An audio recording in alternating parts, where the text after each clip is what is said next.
Hello, hello, bienvenue sur le podcast Les choses de la vie. Les choses simples sont belles. Partageons des ondes positives et profitons pleinement de chaque instant que nous offre la vie.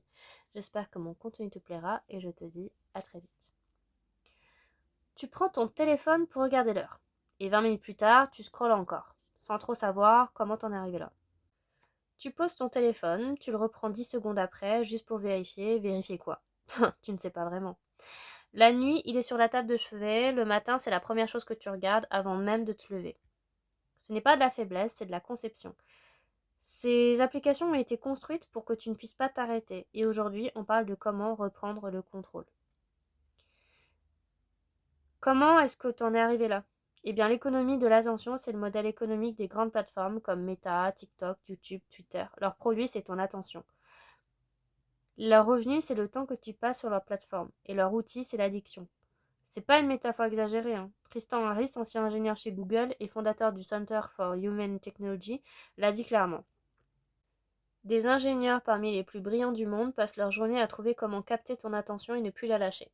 Les notifications, le scroll infini, pas de fin de page, donc pas de signal d'arrêt, le système des lights, la récompense aléatoire qui crée la même boucle dopaminergique qu'une machine à sous, les suggestions algorithmiques, toujours plus engageantes, toujours plus extrêmes.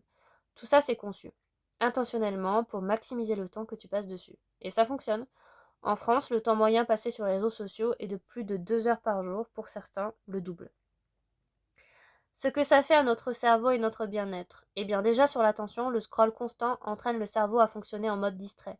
La capacité à se concentrer longtemps sur une seule chose, lire, réfléchir, créer, se détériore. Le cerveau s'habitue à être stimulé toutes les secondes et tout ce qui demande plus de 5 minutes devient pénible.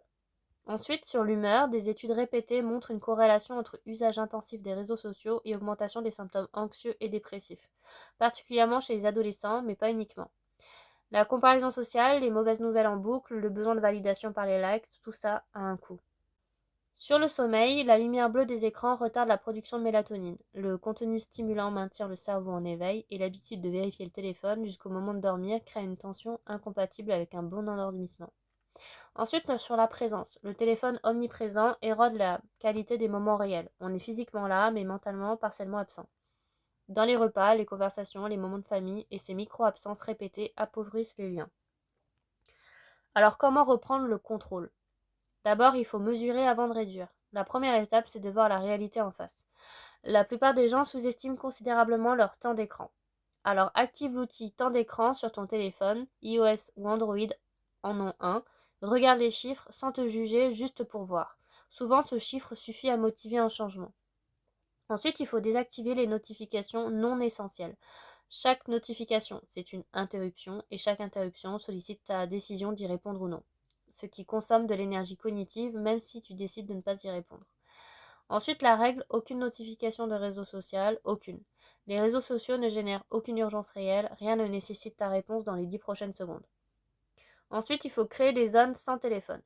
La chambre, la table à manger, les premières 30 minutes du matin, les 30 dernières minutes avant de dormir, tu enlèves. Ce ne sont pas des interdictions, ce sont des sanctuaires. Des espaces où tu décides que la présence appartient à ta vie réelle et pas à une application. Ensuite, il faut remplacer le réflexe par un autre réflexe. Le geste de prendre le téléphone est souvent automatique, une réponse à l'ennui, à l'attente, à la solitude d'un instant de vide. Alors remplace ce geste. Fais en sorte d'avoir un livre à portée de main, une respiration, une observation de ce qui t'entoure. Ce n'est pas l'absence de téléphone qui manque, c'est l'habitude de remplir le vide autrement. Et en l'occurrence, tes mains.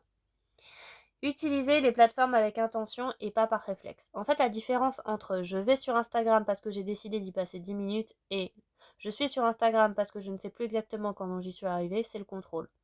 Ouvre une application quand tu as une raison de le faire, ferme-la quand tu as fini et utilise un minuteur si nécessaire. Ce petit acte de conscience, décider puis fermer, change radicalement la relation à l'outil. Alors, qu'est-ce qu'on retrouve quand on se déconnecte? Eh bien, quelque chose d'inattendu se passe quand on réduit vraiment son usage des réseaux sociaux. Le premier jour, c'est l'inconfort, le manque, les réflexes qui reviennent sans cesse. Puis, après quelques jours, quelque chose revient.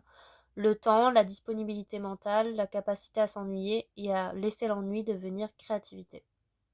Des gens rapportent que lire plus, dormir mieux, se sentir moins anxieux, être plus présent dans leurs relations, Pas parce que leur vie a changé, mais parce qu'ils la vivent vraiment et au lieu de la documenter ou de la comparer. Donc, ce soir, une seule action, c'est de poser ton téléphone dans une autre pièce avant d'aller dormir, juste ce soir, et observe ce que ça change. Dans ton endormissement, dans ta disponibilité mentale le lendemain matin, parce que ta vie réelle, celle qui se passe en dehors des écrans, mérite toute ton attention. Je te remercie de m'avoir écouté. Je te dis à la prochaine pour un autre podcast. Et en attendant, prends bien soin de toi.